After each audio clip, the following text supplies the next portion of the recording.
ஒரு பிகினிங் டீனேஜ்ல இருக்கிற ஒரு இன்னசென்ட் பொண்ணுக்கும் ஒரு இன்ட்ரோவர்ட் பையனுக்குமான ஒரு லவ் ஸ்டோரி தான் இந்த படம். அமெரிக்கன் ஃபேமஸ் ஆத்தரான வேண்டலின் வேண்டரானன்ங்கிறவங்க எழுதின ஃபிளிப்டுங்கிற ஒரு அருமையான நாவலோட படமாக்கத்தை பல தரமான படைப்புகளை கொடுத்த டைரக்டர் ராப் ரெய்னர் இயக்கத்துல 2010 வெளிவந்து 14 மில்லியன் பட்ஜெட்ல எடுத்து வெறும் 4 மில்லியன் கலெக்ட் பண்ணி ஃபிளாப் ஆன ஒரு நல்ல படம் தான் இந்த ஃபிளிப்டு. ஆனா இந்த படம் ஃபிளாப் ஆகியிருந்தாலும் இந்த படத்துக்கு ஒரு பெரிய ஃபேன் பேஸே இருக்கு. ஏன்னா இந்த படத்தோட கதை சொல்லப்பட்ட விதமே ரொம்ப இன்ட்ரெஸ்டிங்கா இருக்கும். அது ஏன்னு போக போக புரியும். வீடியோ முழுசா பாருங்க. இந்த 3 பேர் படைச்ச படைப்பை தான் நான் இப்ப சொல்ல போறேன். All credits go to them. Okay, ரொம்ப அனத்தாம இப்ப நான் கதைக்குள்ள போயிடுறேன். இந்த படத்தோட கதை 1957 நடக்கிற மாதிரி அமைக்கப்பட்டிருக்கு. இந்த பையன் பேர் தான் பிரைஸ். இவன் தான் இந்த படத்தோட ஹீரோ. இவனோட வாய்ஸ் ஓவர்ல தான் இந்த படமே ஆரம்பிக்குது. இந்த உலகத்திலேயே இவனுக்கு தேவையானதெல்லாம் ஒண்ணு தானா, இந்த ஜூலி பொண்ணு இவன் பின்னாடி வராம இருக்கணும்னு அவன் கேட்டுக்கிறான். இப்ப பிரைஸோட ஃபேமிலி புதுசா ஒரு வீட்டுக்கு கூடி வராங்க.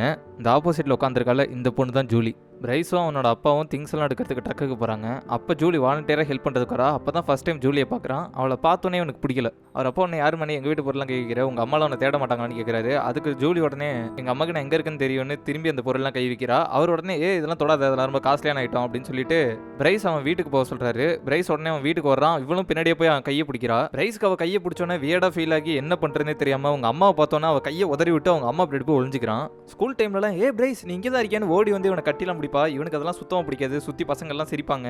எங்கடா உங்க கேர்ள் ஃப்ரெண்டு, ஜூலி எப்படா கல்யாணம் பண்ண போற, இப்பெல்லாம் அவனை கேட்டு வெறுப்பேத்திட்டே இருப்பானுங்க. அவனுக்கு அதெல்லாம் சுத்தமா பிடிக்காது.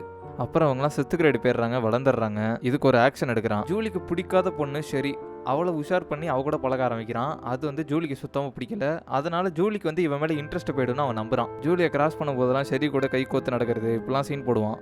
அப்புறம் ஒரு நாள் பிரைஸோட பெஸ்ட் ஃப்ரெண்டு ஷெரி கிட்ட இன்ட்ரெஸ்ட் காட்டுறதை உணர்றான். அதனால நண்பனுக்கு லாயலா அவளை விட்டு கொடுத்தலான்னு முடிவு பண்ணேன். இந்த மேட்ரு ஷெரிக்கு எப்படியோ தெரிஞ்சு பிரைஸை பலார்னு ஒரு அறை விட்டு பிரேக்கப் பண்றான். அந்த சம்பவத்துக்கு அப்புறம் ஜூலிக்கு அவ்வளோ ஒரு சந்தோஷம். பின்னாடி இருந்து எக்கி அவன் தலையெல்லாம் ஸ்மெல் பண்ணி பார்க்கறா. அதெல்லாம் அவனுக்கு அவ்வளோ வேர்டா ஃபீல் ஆகுது. அப்படியே கதை ஃபிளிப் ஆகி அவளோட பாயிண்ட் ஆஃப் வியூவில் காட்டப்படுது. அவளோட வாய்ஸ் ஓவரில் அவள் எப்போ இவனை தடவை பார்த்தாலோ அப்பயே விழுந்துட்டாலாம். அவன் கண்ணை பார்க்குறப்ப அவனுக்கும் இவன் மேலே ஃபீலிங்ஸ் இருக்கிறத அவள் உணர்ந்தாலாம். அந்த சமயத்தில் அவளோட ஃபர்ஸ்ட் கிஸ் நடக்க போகுதுன்னு அவன் நினச்சிட்டு இருக்கா. அந்த நேரத்தில் அவங்க அம்மா வந்துடுறாங்க. அவங்க அம்மா பார்த்தோன்னா அவன் போய் ஒளிஞ்சிக்கிறான். அன்னைக்கு நைட் அவள் பெட்டில் நினச்சிட்டு இருக்கா, அவனுக்கு என் மேலே ஃபீலிங்ஸ் இருக்கு, ஆனால் அவன் அதை வெளிக்காட்ட கூச்சப்படுறான்னு. அப்பதான் அவனோட கூச்சத்தை உடைக்கணும்னு அவன் முடிவு பண்ணுறான். அவனை கிளாஸ்லலாம் பிரைஸ் அப்படின்னு ஓடி வந்து கட்டிலாம் பிடிப்பா. அடுத்தடுத்து அவனோட ஷைனஸ் உடைக்க நான் நிறைய ஆப்பர்ச்சுனிட்டி கொடுத்தேன். ஆனால் 6th கிரேட்லேருந்து நான் அதை கண்ட்ரோல் பண்ணிக்க ஆரம்பிச்சிட்டேன். அப்புறம் சரி குறுக்க வந்துட்டா. அவர் ரொம்ப மட்டமானவ, காசிப் பண்றவ, ஃப்ளர்ட் பண்ணி முதுகுல குத்துறவன்னு அவளை பார்த்தாலே இவளுக்கு அவ்வளவு வெறுப்பு. அவ பிரைஸோட கை கோத்து சுத்திட்டு இருக்கிறது இவளால ஏத்துக்கவே முடியல. கொஞ்ச வாரம் கழிச்சு அவ பலார்னு அடிச்சு பிரேக்கப் பண்ணதை தூரத்துல இருந்து பார்த்து ரசிச்சு சிரிச்சிட்டு இருக்கா. அதுக்கப்புறம் பிரைஸ் என்கிட்ட ஒழுங்கா நடந்துக்கிட்டான். அவன் தலையில எப்போது வாட்டர் மெலன் ஸ்மெல் வரும்னு அவன் தலையை கிட்ட போய் ஸ்மெல் பண்ணி பாக்குறா. இவங்களோட ஃபர்ஸ்ட் கிஸ் எப்ப நடக்கும்ங்கிற கனவுலயே இருக்கா. இப்ப அப்படியே கதை ஃபிளிப் ஆகி பிரைஸோட பெர்ஸ்பெக்டிவ்க்கு மாறுது. இவங்க 7th கிரேட் போயிடுறாங்க. பிரைஸோட தாத்தா அவர் இறந்து போன பாட்டியை ரொம்ப மிஸ் பண்ணாரு. அதனால அவர் யாருக்கிட்டயுமே பெருசா பேசுறது இல்ல. திடீர்னு நியூஸ் பேப்பர்ல ஜூலியோட போட்டோவை பார்த்துட்டு பிரைஸை கூப்பிட்டு உட்காருன்றாரு. இவர் என்ன நம்மள்ட்ட பேசலாம் செய்யறாருன்னு ஆச்சரியமா பாக்குறான். உன் ஃப்ரெண்டு ஜூலியை பத்தி சொல்லுன்றாரு.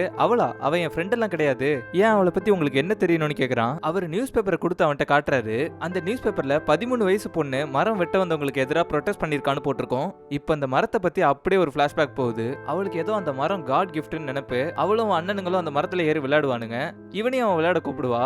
இவன் முடியாதுன்னு வந்துருவான். அடிக்கடி இவ பிரைஸ் மேல வா, இது பண்ணா இருக்கும்னு கூப்பிடுவா. இல்ல எங்க அப்பா கூப்பிடுறாரு அப்படி இப்படின்னு ஏதாவது ரீசனை சொல்லி மழுப்பிட்டு அங்கே தப்பிச்சு வந்துருவான். அவன் இவங்க ஸ்கூல் பஸ் வரப்ப மரத்து மேல ஏறி பஸ் எங்க வந்துட்டு இருக்குன்னு டிராபிக் ரிப்போர்ட் சொல்லிட்டே இருப்பா. அதெல்லாம் இவனுக்கு செம எரிச்சலா இருக்கும். அந்த மரத்துல இருந்து இறங்கி பிரைஸ் கிட்ட மேல இருந்து கோல்டன் வியூ லைட் பார்த்தேன், சூப்பரா இருந்துச்சுன்னு சொல்லுவா. அது கன்றாவியா இருக்கும் அப்படி இப்படின்னு சொல்லி இவளை கலாய்ச்சிருவானுங்க. அவ காண்டாயி நீ விஷுவலி சேலஞ்சிடுறா அப்படின்னு சொல்லிட்டு போயிருவா. அது பிரைஸ்க்கு கிரேட் இன்சல்ட்டா போயிடும். ஒரு நாள் காலையில அவனும் அவன் ஃப்ரெண்டும் நடந்து வரப்ப கீழே மரத்தை வெட்டுற கும்பல் நிப்பாங்க.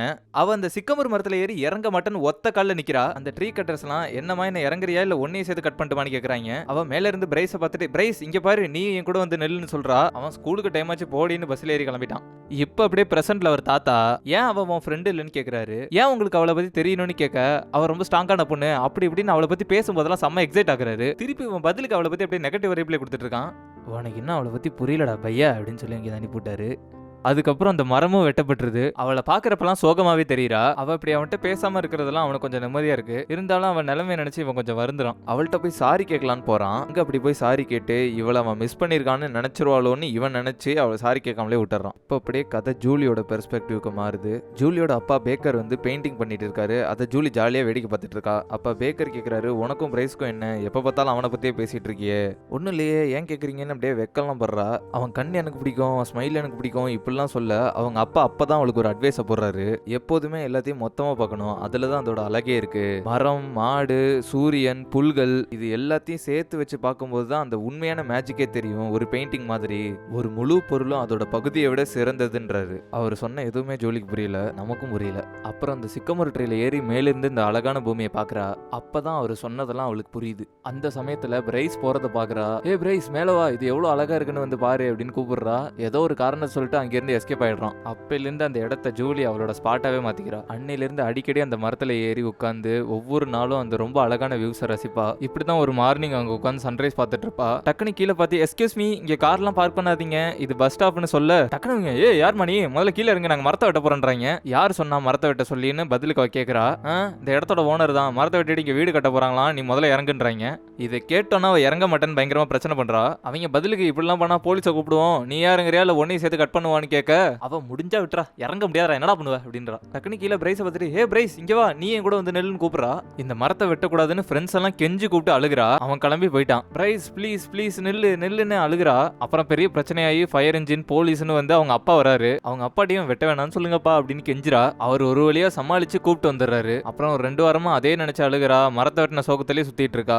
ஒரு நாள் சேட்லயே இருக்கிறப்ப டக்குன்னு அவர் அப்பா அந்த மரத்தை பெயிண்ட் பண்ணி கொண்டு வந்துடுறாரு. நீ அந்த மரத்துல இருந்த நாட்களை என்னைக்கும் மறக்க கூடாதுன்னு சொல்லி அந்த பெயிண்டிங்கை வெட்ட தராரு. அவ மனம் நெகிழ்ந்து போறா. அவ டெய்லி தூங்கும் போது காலைல எந்திரிக்கும் போது அந்த பெயிண்டிங்கை தான் பாப்பா. அது வந்து அவளை அதுல இருந்து மீண்டு வர உதவுனுச்சு. இங்க அப்படியே இவனை காட்டுறாங்க. ஜூலியோட அன்னைங்களோட உட்காந்துருக்கான். அப்ப அங்க பாம்பு முட்டையை முழுங்குறத பாக்குறான். அது அவனுக்கு அருவருப்பாய் கொமட்டிட்டு வருது. இருந்தாலும் வெளியில காட்டிக்காம கேஷுவலா ஆக்ட் பண்ணிட்டு அங்கிருந்து வெளில வந்துடுறான். அடுத்த நாள் ஜூலி இவங்க வீட்டுக்கு வந்து, எங்க வீட்டுல முட்டை நிறைய இருக்குன்னு இவங்க வீட்டுக்கு முட்டையெல்லாம் எடுத்து வந்து கொடுப்பா. அதை தேங்க்ஸ்னு வாங்கி வச்சுப்பான். அப்புறம் ஒரு நாள் ஸ்கூல்ல ஒரு சயின்ஸ் எக்ஸிபிஷன் நடக்கும். அதுல ஜூலி முட்டையில இருந்து கோழி குஞ்சு வெளில வர மாதிரி ஒரு ப்ராஜெக்ட் பண்ணிருப்பா. இவன் நம்மால ஒரு எரப்டிங் வல்கனோ பண்ணிருப்பான். பூரா அட்டென்ஷனே அவ வாங்கிடுறா. இவனால பொறுக்க முடியல. அடுத்த சீன்ல அவ கொடுத்த முட்டையை சமைச்சு, நாட்டு முட்டை செமையா இருக்கடான்னு எல்லாம் சாப்பிடுறாங்க. தாத்தாலாம் ருசிச்சு சாப்பிடுறாரு. பிரைஸ்க்கு வந்து அவ கொடுத்த முட்டையை நான் சாப்பிடணும்னு ஈகோ தடுத்து எனக்கு முட்டை வேணான்றான். ஏன்னு கேட்டா ஜூலி வீட்டுக்குள்ள சேரு சகதி கோழிப்பின்னு செம கன்றாவே இருக்கும்னு சொல்றான். இதை கேட்ட ஃபேமிலி அந்த இடத்துல இருந்த முட்டையெல்லாம் சாப்பிட்டா வியாதி வந்துரும்னு பயப்படுறாங்க. கொஞ்சம் ஓவரா குளிக்கிறாங்க. மீதி முட்டையை என்ன பண்றதுன்னு யோசிக்க அவன் அப்பா பிரைஸ் கிட்ட மீதி முட்டையை அவள்கிட்ட திருப்பி கொடுத்துருன்றாரு. பிரைஸ் டக்குன்னு என்ன சொல்லி கொடுக்கறது, வேணான்னு சொல்லி கொடு, இல்லைன்னா எங்களுக்கு முட்டைனா அலர்ஜி, இப்படி எதையா சொல்லி கொடுறா அப்படின்றாரு. முட்டைக்கு என்டையர் ஃபேமிலியே அலர்ஜின்னு சொன்னா யாராச்சும் நம்புவாங்களா? இதை கொடுத்தா ஃபீலிங்ஸை ஹட் பண்ணக்கூடாதுன்னு மைண்ட் வாய்ஸ்லேயே பேசிக்கிட்டு ஃபுல் முட்டையை குப்பையில் போட்டாரான். அடுத்த சீன்லேயே ஏற்கனவே கொடுத்ததை விட அதிகமான முட்டையை தரா. அதை வேணான்னு சொல்ல தைரியம் இல்லாமல் அந்த முட்டையை வாங்கி வச்சுக்கிறான். ஏற்கனவே கொடுத்த முட்டை எப்படி இருந்துச்சுன்னு அவன் கேட்க சூப்பராக இருந்துச்சுன்றான். என்ன ஜென்மமோ. அவள் அந்தர போனோன்னா அந்த முட்டையை அப்படியே குப்பையில் போட்டுறான். அவளும் டெய்லி முட்டையை கொண்டாந்து கொடுத்துட்டே இருப்பா. இவனும் வேணாம், நோ தேங்க்ஸ் இப்படிலாம் சொல்லணும்னு நினைப்பான். ஆனால் சொல்லாமல் அதை வாங்கி மனசாட்சியே இல்லாமல் குப்பையில் போட்டுருவான். இதெல்லாம் எவ்வளோ பெரிய பாவசை. இது அப்படியே ரெகுலராக நடக்க இப்போ கதை வந்து அவளோட பாயிண்ட் ஆஃப் வியூக்கு மாறுது. அவள் சயின்ஸ் எக்ஸிபிஷனில் அந்த கோழி ப்ராஜெக்ட் பண்ணி ஃபர்ஸ்ட் பிரைஸ் வாங்கிடுறா. ஜூலி அம்மாக்கு கோழி வளர்க்கறதே பிடிக்காதான். அதனால கெஞ்சி கேட்டு கோழி வளர்க்க ஆரம்பிச்சிருக்கா. ஒரு நாள் அந்த கோழிகள் முட்டையெல்லாம் போட ஆரம்பிக்குது. முட்டையில விதவிதமா டிஷ்ஷா செஞ்சு சாப்பிட்றாங்க. ஒரு பக்கத்து வீட்டு லேடி உன்ட்டு எக்ஸ்ட்ரா முட்டை இருந்தா நான் காசு கொடுத்து வாங்கிக்கிறேன்னு சொல்றாங்க. அதுக்கப்புறம் அவள் அக்கம் பக்கத்தில் கொஞ்சம் முட்டை பிஸ்னஸ் பண்ணுறா. இன்னும் முட்டை ஜாஸ்தியாக இருக்கிறதுனால பிரைஸோட ஃபேமிலிங்கிறதுனால ஃப்ரீயாகவே முட்டையை கொடுக்குறா. நமக்கு தான் தெரியும்ல அவன் என்ன பண்ணுவான்னு. ஒரு நாள் இப்படி தான் அவள்கிட்ட முட்டையெல்லாம் வாங்கிட்டு ஏன் மரத்தை வெட்டினதுலேருந்து ஸ்கூலுக்குலாம் வரதில்ல இப்பெல்லாம் நல்லபடியாக விசாரிச்சுட்டு கதை சத்திடுறான். அவளுக்கு இப்படிலாம் அவன் விசாரிச்சதுல அவளுக்கு ரொம்ப சந்தோஷம். அவள் வீட்டை விட்டு அந்தர போகிறதுக்குள்ள இவன் ஃபுல் முட்டையை குப்பையில் போடுறதுக்கு அப்படியே ரெடியாக குப்பை பேக்கில் வச்சு எடுத்துகிட்டு வரான். அவளை பார்த்தோன்னே ஷாக் ஆகி என்ன பண்ணுறது தெரியாமல் மறைக்க ட்ரை பண்ணுறான். பட் மாட்டிக்கிட்டான். அவள் ஏன் அப்படி பண்ணேன்னு கேட்க இவன் உடனே இந்த முட்டையெல்லாம் சாப்பிட்டா வியாதி வந்துடும் எங்கள் வீட்டில் பயப்படுறாங்க, அதுவும் இல்லாமல் உங்கள் வீட்டு கோழி இருக்கிற இடமெல்லாம் ரொம்ப கன்றாவியாக இருந்துச்சு, அவள் வேணாம்னா திருப்பி கொடுத்துருக்க வேண்டியதானே அப்படின்னு கேட்க இவன் திருப்பி கொடுத்து உன்னை ஹெல்ப் பண்ண வேணாமே தான் கொடுக்கல, சாரி அப்படின்றான். அவ சீன்ட்டு போயிடுறா. இவனுக்கு ஒரே கில்ட்டி ஆயிடுது. பின்ன பண்ண வேலை அப்படி. அப்புறம் இவ அவனை அவாய்ட் பண்ணிட்டே இருக்கா. அப்புறம் பிரைஸ் தாத்தாவும் ஜூலியும் சேர்ந்து ஜூலி வீட்டுல கார்டனிங் வேலையெல்லாம் பாக்குறாங்க. ரொம்ப ஜாலியா பழகுறாங்க. இவர் ஏன் அவ கூட எல்லாம் பழகுறாருன்னு பாக்குறான். அப்புறம் தாத்தா இவன் ரூமுக்கு வந்து ஜூலி முட்டை விஷயத்தெல்லாம் சொன்னா ஏன் அப்படி இருக்குன்னு அவனுக்கு அட்வைஸ போடுறாரு. இவனுக்கு ஒரு மாதிரி ஆகி அவள்கிட்ட சாரி கேட்க ட்ரை பண்றான். அப்புறம் ஒரு நாள் டீசெண்டா மன்னிப்பு கேட்கறான். அவளும் ஏதோ பேருக்கு சாரி அக்செப்ட் பண்ணிட்டு உங்க தாத்தா கிட்ட இருந்து நான் நிறைய கத்துக்கிட்டேன், இப்படி தாத்தா கிடைச்சதுக்கு நீ ரொம்ப லக்கி, அவர் என்னமா சொன்னாரு, என்ன பார்த்தா உங்க பாட்டியை பாக்குற மாதிரி இருக்குன்னாரு அப்படின்னு சொல்றா. இப்போ கொஞ்சம் கில்ட் ஃப்ரீ ஆகி அவன் போறான். பிரைஸோட அக்கா எங்கேயோ வெளில கிளம்பி போறா. அவர் அப்பா எங்க போறேன்னு கேட்க நான் ஜூலி அண்ணங்களோட ரெக்கார்டிங் போறேன்றா. அவனுங்களாம் ஒரு மாதிரி அவங்கள பத்தி தப்பா பேசுறாரு. பதிலுக்கு எதிர்த்து பேசிட்டு போயிடுறா. அவர் மண்டை சூடாக்கி பேக்கர் ஃபேமிலியை பத்தி தப்பா பேசிட்டு தாத்தா வம்புக்கு இழுக்கிறாரு. ஊரான் வீட்டு பேத்தி கூட இப்படி விளையாடுறிய, என்னைக்காவது இவன் கூட விளையாண்டுருக்கியா அப்படின்னு அவர் கேட்கறாரு. பதில் பேச வர தாத்தாவை திரும்பியும் வாயாடிச்சு இத்தனை வருஷமா பேக்கர் ஃபேமிலி அவங்க கார்டனே ரெடி பண்ணலன்னு கேவலமா பேசுறாரு. தாத்தா சொல்றாரு பேக்கருக்கு ஒரு மனநல பாதிக்கப்பட்ட தம்பி ஒருத்தர் இருக்கான், அதனால அவர் சம்பாதிக்கிற எக்ஸ்ட்ரா பணம் எல்லாத்தையும் அவனுக்கே செலவு பண்றாங்க அப்படின்னு அந்த ஃபேமிலிக்கு வக்காலத்து வாங்குறாரு. பிரைஸ் அப்பா இன்னும் வச்சு காமெடி பண்ணி வெறுப்பேத்துறாரு. தாத்தா காண்டாய் கத்தி விட்டுறாரு. சொட்ட கடுப்பாய் போயிடுறான். அப்புறம் தாத்தா பிரைஸ் கிட்ட வா ரிலாக்ஸா அப்படியே ஒரு வாக் போயிட்டு வரும்னு கூப்பிடுறாரு. அப்படியே நடந்து அந்த சிக்கமூர் மரத்தை வெட்டின இடத்துக்கு போறாங்க. ஜூலியை பத்தி அவ்வளவு புகழ்ந்து பேசிட்டு இருக்காரு. அவளை மட்டும் விட்டுறாதுன்னு சொல்லாம சொல்லிட்டாரு. அன்னைக்கு நைட் அவன் பெட்ல படுத்துட்டு தாத்தா சொன்னதெல்லாம் யோசிச்சு பாக்குறான். ஆளுக்கு தூக்கமே வரல. ஓடி போய் அவர் இருந்த நியூஸ் பேப்பர் எடுத்து பாக்குறான். அப்பதான் ஸ்லோவா அவளோட பியூட்டியே அவனுக்கு புரிய ஆரம்பிக்குது. அப்ப அப்படியே கதை ஃபிளிப் ஆகி ஜூலியோட பெர்ஸ்பெக்டிவ்க்கு போகுது. ஜூலி ஃபேமிலியோட உட்காந்து சாப்பிடும்போது பிரைஸ் நம்ம கார்டனை பார்த்து கன்றாவியா இருக்குன்ட்டான். அதனால நான் கார்டனை ரெடி பண்ண போறேன் என்னோட எக்மனியை வச்சு அப்படின்றா. அடுத்து அந்த இடத்த ரெடி பண்றா. பிரைஸ் தாத்தா வராரு. வந்து அவளுக்கு ஹெல்ப் பண்றாரு. உன்னை பேப்பர்ல பார்த்தமா பிரைஸ் பாட்டி உயிரோட இருந்திருந்தா அவளும் மரத்தை விட்டாதீங்கன்னு உன் கூட வந்து உட்காந்துருப்பா அப்படின்றாரு. அப்புறம் அவங்க 2 பேரும் ஃப்ரெண்ட் ஆகி நல்லா பேசிக்கிட்டே அந்த கார்டன் ரெடி பண்றாங்க. இவளுக்கும் அவரை ரொம்ப பிடிச்சு போயிடுது. ஜூலி அப்பா முன்னாடி சொன்ன மாதிரி ஒரு பொருளோட முழுமை அதோட பகுதியை விட சிறந்ததுங்கிறது இவரை பார்த்தோன்னா அவளுக்கு இன்னும் ஆழமா புரியுது. அப்புறம் அப்ப பார்த்த மாதிரியே பிரைஸ் வந்து சாரி கேட்கறான். அப்ப ஜூலி மனசுல இவன் உண்மையா சாரி கேட்கறானா இல்ல அவன் ஆறுதல் பண்ணிக்கிறதுக்காக அவன் சாரி கேட்கறானான்னு நினைக்கிறா. அப்புறம் சாரி அக்செப்ட் பண்ணிட்டு தாத்தா பத்தி பேசிட்டு அந்த சீன் முடிஞ்சிருது. அடுத்த சீன்ல இங்க பிரைஸ் வீட்ல அவங்க அம்மா பேக்கர் ஃபேமிலியை டின்னருக்கு இன்வைட் பண்ணிருக்கன்றாங்க. அவங்க அப்பா பதறி என்ன நேத்தி போட சண்டைக்கு பழி வாங்குறேன்னு கேட்க பேக்கர் பொண்டாட்டிலாம் ரொம்ப நல்லவங்க அதனாலதான் இன்வைட் பண்ணேன்னு சொல்றாங்க. அவருக்கு அதுக்கப்புறம் மூஞ்சே சரியில்லை. ஆனா பிரைஸ் டின்னருக்கு ஆர்வமா இருக்கான். அப்புறம் ஸ்கூல்ல பிரைஸ் அவளையே பார்த்துட்டு இருப்பான். இத பக்கத்துல ஒரு பொண்ணு பாத்துருவா. உடனே நீ நினைக்கிற மாதிரிலாம் ஒண்ணும் இல்ல, ஒரு தேனி அவ தலைக்கிட்ட பறந்துட்டு இருந்துச்சு அப்படியே போயிடுச்சு, அதை தான் பார்த்துட்டு இருந்தேன் அப்படின்றான். அவளை பத்தி அவனால நினைக்காம இருக்க முடியல. நியூஸ் பேப்பர்ல அவ போட்டோவை பாக்குறான். யாரும் வந்தா ஒழிச்சுக்கிறான். இப்படிதான் போயிட்டு இருக்கு. அவன் இந்த மாதிரி இருக்கிறதெல்லாம் அவன் ஃப்ரெண்டுக்கு பிடிக்கல. என்னடா பிரச்சனை உனக்கு அவளை பிடிக்கல அதான் உண்மை. இந்த முட்டை மேட்டர்ல நீ கொஞ்சம் கில்ட்டி ஆயிட்ட அதனால தான் அவளே நினைச்சிட்டு இருக்க. அவன் உடனே இருக்கலாம். அதுவும் இல்லாம அவளுக்கு மனநிலை பாதிக்கப்பட்ட சித்தப்பா இருக்காரு. அவங்க அப்பா அவரை பார்த்துக்க தான் அவங்க பணத்தெல்லாம் செலவழிக்கிறாரு. அது என்ன இம்பாக்ட் பண்ணி கொஞ்சம் அவளே நினைச்சிட்டு இருக்கேன்னு நினைக்கிறேன் அப்படின்றான். பதிலுக்கு அவன் ஃப்ரெண்டு உடனே என்னடா சொல்ற, அதனாலதான் இவளுக்கு கொஞ்சம் மனநிலை பாதிக்கப்பட்ட மாதிரி இருக்கா போல அப்படின்னு இவளை பயங்கரமா கலாய்க்கிறான். இதை கேட்டோன்னே பிரைஸுக்கு அவனை அடிக்கணும்னு தோணுது. இருந்தாலும் இவனும் ஆமான்னு சிரிச்சுட்டே பேசிட்டு வந்துடுறான். அப்புறம் அவன் தனியா நினைச்சிட்டே வரான். கேரட் எல்லையை மீறிட்டான். கேரட்னா அவன் ஃப்ரெண்டு.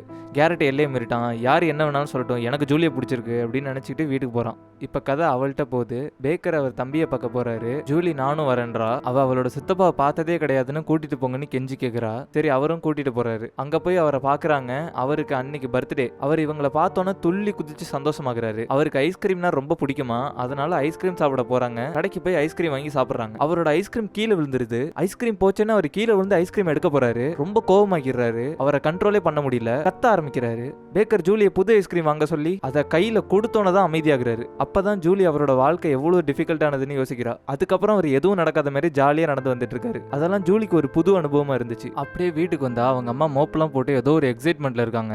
என்னன்னு கேட்டா எகுத்து வீட்டுல நம்மள டின்னருக்கு இன்வைட் பண்ணிருக்காங்கன்னு சொல்றாங்க. இந்த நம்ம முட்டையை சாப்பிட்டா வியாதி வரும்னு சொன்னாங்களே அவங்களா அப்படின்னு அவங்க அப்பா கேக்குறாரு. பட் அவங்க அம்மாவுக்கு கூப்பிட்டதுல ரொம்ப சந்தோஷமா இருக்காங்க போல. அப்புறம் ஜூலி ஸ்கூல்ல அவங்க சித்தப்பாவோட நிலைமையை பத்தி நினைச்சிட்டு இருக்கா. அப்ப அவ ஃப்ரெண்டு இவள்கிட்ட வந்து சொல்றா, பிரைஸ்க்கு உன் மேல செம்ம கிரஷ் வந்துருச்சு.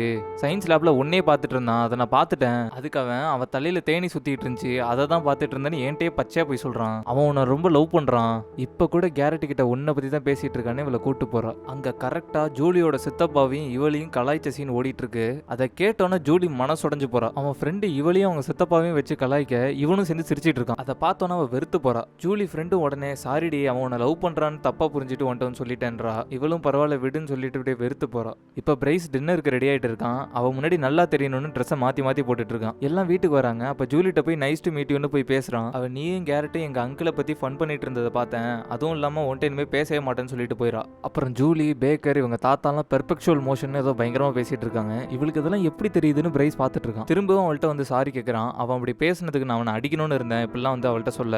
ஆனா நீ அவன் கூட சிரிச்சிட்டு இருந்தியேன்னு இவ கேட்கறா. அவன் எதுவும் பேசாம கம்முன்னு இருக்கான். போடா கோலன்னு இவனை திட்டிட்டு போயிட்டா. அப்புறம் எல்லாரும் நல்லபடியா சாப்பிட்டு பேசிட்டு இருக்காங்க. ஜூலி இவன்ட்டு பேசவும் இல்லை, சுத்தமா பார்க்கவும் இல்லை. எல்லாம் சாப்பிட்டு முடிக்கிறாங்க. கடைசியா ஜூலி இவன்ட்டு வந்து உங்க அம்மா எங்களை இன்வைட் பண்ணதுல சந்தோஷம், உன்கிட்ட கோவப்பட்டதுக்கு சாரின்னு சொல்லிட்டு கிளம்பிடுறான். அவளோட அப்பாலஜி இவனுக்கு ரொம்ப டிஸ்டர்பிங்கா இருக்கு. இவன் மன்னிப்புக்கே தகுதி இல்லாதவனா உணர்றான். அப்புறம் அவ பெர்ஸ்பெக்டிவ்ல காட்டுறாங்க. ஜூலி ஃபேமிலி எல்லாம் பிரைஸ் வீட்டுக்கு டின்னர் கிளம்பிட்டு இருக்காங்க. அவளுக்கு தோன்றதெல்லாம் பிரைஸ் மரம் வெட்டுறப்ப இவ கூட இல்ல, முட்டையெல்லாம் குப்பையில கொட்டினது, அங்கிள கலாய்ச்சது, இதெல்லாம் நினைச்சு நான் வீட்டுல வரலன்னு சொல்ல போறா. பட் அவங்க அம்மா ஆர்வமா இருக்கிறதுனால இவளும் போறா. போய் நல்லபடியா போயிட்டு வந்ததுக்கு அப்புறம் அவங்க அப்பா அம்மாவோட சந்தோஷமா இருக்கா. இனிமே பிரைஸை பத்தி எல்லாம் யோசிக்க போறது இல்லைன்னு நிம்மதியா தூங்குறா. அப்புறம் அவங்க ஸ்கூல்ல எல்லாம் பேஸ்கெட் பாய்னு ஒரு காம்படிஷன் நடக்கும். அது எப்படின்னா ஸ்டேஜ்ல ஆம்பளை பசங்கலாம் கூட வச்சுட்டு நிப்பாங்க. ஒன் பை ஒன்னா வருவாங்க. அவங்க கூடையில ஃபுட் இருக்கும். அதை அவங்க கிளாஸ் பொண்ணுங்கலாம் ஏலத்துல வாங்குவாங்க. அப்புறம் உட்காந்து அந்த பையனோட டேட் பண்ணிட்டே சாப்பிடுவாங்க. இதான் அதோட கான்செப்ட். இந்த ஃபங்க்ஷன்ல ஜூலி நம்மள தான் வாங்க போறாளோன்னு பிரைஸ் எதிர்பார்ப்பான். ஆனா அவ இவனுக்கு முன்னாடியே வேற பையனை செலக்ட் பண்ணிடுவா. தலைவன் டிசப்பாயின்மெண்ட் ஆயிடுவான். ஷெரி வந்து இவனை வாங்கிடுவா. அப்புறம் ஷெரியும் பிரைஸும் டைனிங்ல இருப்பாங்க. ஷெரி வந்துட்டு பேசிட்டே இருப்பா. இவன் ஆப்போசிட்ல ஜூலியே பார்த்துட்டு இருப்பான். டக்குன்னு பையன் எழுந்து போய் ஜூலி கையை பிடிச்சி இழுத்து உன்கிட்ட பேசணும்னு சொல்லி அவ என்னன்னு நிக்கிறா. டக்குன்னு அவளை கிஸ் அடிக்க போயிடுறான். அவ இவனை தள்ளி விட்டு ஓடிடுறான். இவன் பின்னாடியே போவான். ஜூலி சைக்கிள் எடுத்துட்டு போயிடுவா. பின்னாடி அந்த கேரட் வந்து என்னடா பண்ற, நம்ம ஸ்கூல்லேயே சூப்பர் ஃபிகரா சரி, அவளை விட்டுட்டு ஏன்டா இவ பின்னாடி போறேன்னு இவனை தடுப்பான். ஹீரோ போடான்னு சொல்லிட்டு ஜூலி வீட்டுக்கு போய் கதவை தட்டுறான். ஓபன் பண்ணல. டக்குன்னு இவ வீட்டுக்கு போய் அவளுக்கு கால் பண்றான். அவங்க அம்மா எடுத்து அவளுக்கு இப்ப பேச பிடிக்கலன்னு சொல்றாங்க. அப்புறம் அவ வீட்டுக்கே போய் அவங்க அம்மாட்ட அவளை பார்க்கணும்ன்றான். அவ பெட்ரூம்ல போய் கதவை சாத்திக்கிட்டான்னு சொல்றாங்க. அப்புறம் நைட்லாம் தூங்காம இவ ஃபீலிங்ஸ் எப்படியாச்சும் அவள்கிட்ட வெளிப்படுத்தணுங்கிற எண்ணத்துல அவ வீட்டையே பார்த்துட்டு இருக்கான். அடுத்து இப்ப நடந்ததே அவளோட பாயிண்ட் ஆஃப் வியூல காட்டுறாங்க. அந்த பேஸ்கெட் பாய் காம்படிஷன்ல சரி ஜூலிட்ட வந்து என்ன நீ பிரைஸா வாங்கிடலான்னு பாக்குறியா, நான் அவன் டிஷெல்லாம் வாங்கிடுவேன்னு இவளை தேவையில்லாம வம்புகளுக்குறா. நீ வாங்கினா வாங்கி கொடி, மணி அவன்கிட்ட வேஸ்ட் பண்ணு, என்ன வேணாலும் பண்ணு, அதை ஏன் என்கிட்ட சொல்றேன்னு பல்பை போட்டு விட்டுறா. அந்த ஃபங்க்ஷன் நடக்கிறப்ப ஒரு பையனா வருவானுங்க. எல்லாரையும் பொண்ணுங்களாம் ஒரு தரம் 2 தரம் அப்படின்னு வாங்கிட்டு இருப்பாங்க. அதுல ஒரு பையன் வருவான். அவனை யாருமே வாங்க மாட்டாங்க. அதை பார்த்து இறக்கப்பட்டு இவ கையை தூக்கி $5 கொடுத்து அந்த பையனை வாங்கிடுவா. அப்புறம் டைனிங்ல அந்த பையனோட உட்காந்துருப்பா. அந்த பையன் இவள்கிட்ட என்ன பிட் பண்ணி வாங்கினதுக்கு ரொம்ப தேங்க்ஸ்ன்னு சொல்றான். அவ உடனே இல்லது உன் கூட ஜாலியா இருக்கும்னு தான் நான் பிட் பண்ணேன்னு சொல்றான். இந்த பையன் பேசிட்டு இருக்கான். இவ கவனம் அந்த பையன் மேல நிக்காம பின்னாடி உட்காந்துருக்கிற பிரைஸ் கிட்டே போகுது. இருந்தாலும் இவ கண்ட்ரோல் பண்ணிக்கிட்டு இந்த பையனே கவனிக்க முயற்சி பண்ணிட்டு இருக்கா. டக்குன்னு பிரைஸ் பேசணும்னு வந்து கிஸ் பண்ண வரான். அந்த சமயத்துல இவளுக்கு என்னெல்லாம் ஓடுதுன்னா அவளோட ஃபர்ஸ்ட் கிஸ் பிரைஸோடங்கிறது இவளோட பல வருஷ ட்ரீம். ஆனா அது இந்த மாதிரி நடக்க கூடாதுன்னு அவனை தள்ளி விட்டு வேகமா அவ வீட்டுக்கு போய் படுத்து அழ ஆரம்பிச்சிடறா. அவங்க அம்மா என்னன்னு கேட்க பிரைஸ் எல்லாரும் முன்னாடி என்ன கிஸ் பண்ண வந்துட்டான்னு சொல்றா. பிரைஸ் கதவை தட்டுறான். அவங்க அம்மா போய் அவட்ட பேச சொல்றாங்க. கதவை திறக்க போறாங்க. இல்ல திறக்காதீங்க, என்னால அவட்ட பேச முடியாதுன்றா. அவன் விண்டோலாம் வந்து தட்டுறான். இவளுக்கு தனியா இருக்கணும்னு தோணுது. அப்புறம் 2 நாள் கழிச்சு அவன் ஒன்னும் தொந்தரவு பண்றது இல்ல. ஜூலி ஒரு புக் எடுத்து படிக்கலான்னு உட்கார்றா. ஏதோ வெளியில சத்தம் கேக்குதுன்னு விண்டோ வழியா பாக்குறா. அங்க பிரைஸ் இவங்க வீட்டு கார்டன்ல குளிய நோண்டிட்டு இருக்கான். அதை இவன் என்ன பண்றான்னு இவ எழுந்து போறா. பேக்கர் உடனே அவன் என்கிட்ட பர்மிஷன் கேட்டுதான் இதை பண்றான்னு சொல்றாரு. அவ உடனே அவன் எதுக்கு நம்ம வீட்டு புல்லெல்லாம் டார்ச்சர் பண்றான்னு பாக்குறா. பிரைஸ் உடனே அங்கிருந்து ஒரு மரத்தை எடுத்துட்டு வந்து நடுறான். அது ஒரு சிக்கமோர் ட்ரீ. அவ கதவை திறந்து வெளில வரா. இவன் உடனே இவளை பார்த்தா நம்ம இவ்வளவு நாள் ஓடணும்னு அவளை பாக்குறான். அவ நானும் ஹெல்ப் பண்ணிட்டோமான்னு வரா. அப்புறம் 2 பேரும் சேர்ந்து அந்த மரத்தை நடுறாங்க. இதோட இந்த படம் நிறைவு பெறுது. இந்த நரேஷன் பிடிச்சிருந்தா லைக் பண்ணுங்க. இவங்க 2 பேரை பத்தி நீங்க என்ன நினைக்கிறீங்கன்னு கமெண்ட்ல சொல்லுங்க. இந்த மாதிரி கதைகளை தொடர்ந்து கேட்க சப்ஸ்கிரைப் பண்ணிடுங்க. ஏன்னா அடுத்தடுத்து நம்ம சேனல்ல பெரிய சேனல்கள் இது வரைக்கும் அப்லோட் பண்ணாத பல ஒருத்தான படங்களோட கதையெல்லாம் வருது. அதனால சப்ஸ்கிரைப் பண்ணிக்கோங்க. அடுத்த ஒரு நல்ல கதையோட சந்திப்போம். பாய்.